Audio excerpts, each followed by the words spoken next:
So here's how to do it.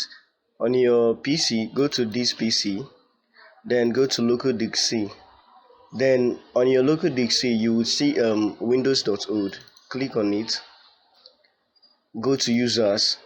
Then the first one should be your former Windows username. This one is Daniel's. So click on it.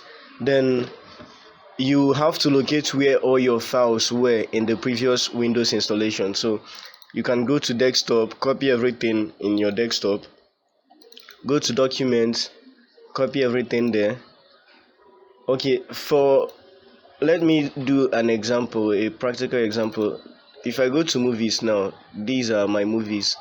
So I can cut or drag and drop. I can cut and then paste in these videos, or if I decide to put it on desktop, I'll paste it on desktop.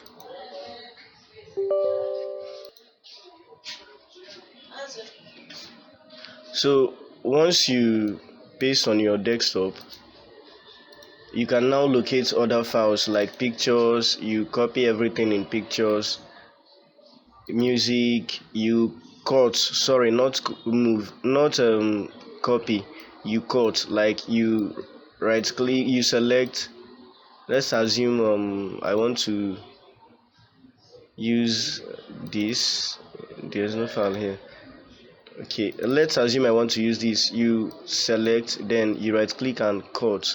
Or if you're if you're a keyboard shortcut person, you can just do Window X, no, Control X, then cut and then locate your pictures and paste.